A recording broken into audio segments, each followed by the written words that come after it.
Hey guys, so I want to talk about solving radical equations. So I have a few different problems that I want to go through.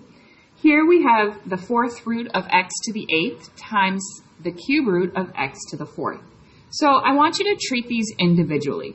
Okay, so I have the fourth root. So when you look at the root number, I want you to think I need a set of 4.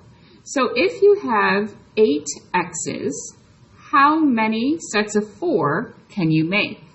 Well, here's one set, and here's 2 sets. So this becomes x squared, okay? This one, I need a set of 3. So I have 4 x's. How many sets of 3 do I have? I have 1. So that becomes x. This other x, I can't do anything with, so it has to stay under the cube root, okay? And we are still multiplying them together. So x squared times x cubed, times the cube root of x will be your answer. Okay, the next one I wanted to talk about is this one, okay? So you have a square root on top, you have a cube root on the bottom. They're different, which is totally fine. But what I want you to know is we treat them individually, okay? So we do one at a time.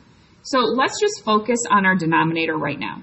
So let's go back for a minute. And when we were solving quadratics, we would get down to this. And you would square root both sides, okay? The square and the square root canceled each other out. The same thing applies here. So if you had a cube root of x cubed, the 3's cancel each other out. You have the fourth root of x to the fourth. The 4's cancel each other out, leaving just x. So this is our goal, okay? We want to get rid of our radical sign. So I see a cube root, I see an exponent of 3. They cancel each other out, and I'm left with negative x in my denominator. Okay, so let's look at the top. I have the square root of 40. There are no two identical numbers multiplied together to equal 40. So I say to myself, okay, well, let's think about all of the factors of 40 and if any of those are perfect squares. Yes, I have 4 times 10. And then we have x to the fourth. So when you don't see a number, an index number, it's 2. It's always going to be a square root if you don't see a number. So we're looking for a set of 2 numbers. Well, 4, the square root of 4 is 2 because there are 2 2's in 4. And if I have 4 x's, how many sets of 2 do you have? You have 2 sets. So a 2 came out. 2 sets equal x squared. Okay. The 10 I can't do anything with, so that is going to stay over negative x. And we can simplify. Now, when we simplify, we can only simplify outside the radical. We do not simplify inside. So x squared over negative x gives you a negative x. So you have a negative 2x square root 10 for your answer.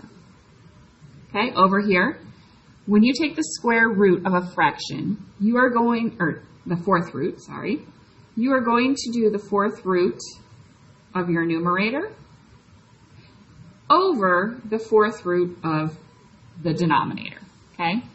So again, we are looking for sets of 4. So I have 12 x's. How many sets of 4 can you make from 12? We're just dividing. Okay, there are 3 sets. So that is x cubed. Okay, so I have 4 y's. I need a set of 4. So that is y over the fourth root of 3. Now, remember, I need to get the 4 exponent. So I only have 1 3. So I'm going to multiply by whatever I need. So if I have 1 and I need 4, I need 3 more. So I'm going to multiply numerator and denominator by 3 more 3's. Okay? So that's going to give me the fourth root of 3 to the fourth. Those are going to cancel, and my answer is going to be over 3. And up here, you have x cubed y times the fourth root of 3 squared, which is just 27. I can't do anything there. So that's just going to stay just like that. And that is going to be your answer. Okay, some other things that I want to talk about. When we transform rational expressions to radical expressions, I need you to remember power up, root down. So that if I'm writing a radical, literally the first thing I need is a radical symbol, okay? And 36 is still my base number. So power up. 3 is my power. Power is just another word for exponent. Root down. So that is my root. Okay? The square root of 36 is 6. 6 cubed is 216. Okay? We have negative 27 raised to the 1/3. Okay? So the very first thing, I need my radical sign. I'm going to put 27 in there. Power up. My power is 1. My root is 3. So what is the cube root of negative 27? That is negative 3. And it's just to the first power, so I don't have to do anything there. Now, let's look at going the opposite way.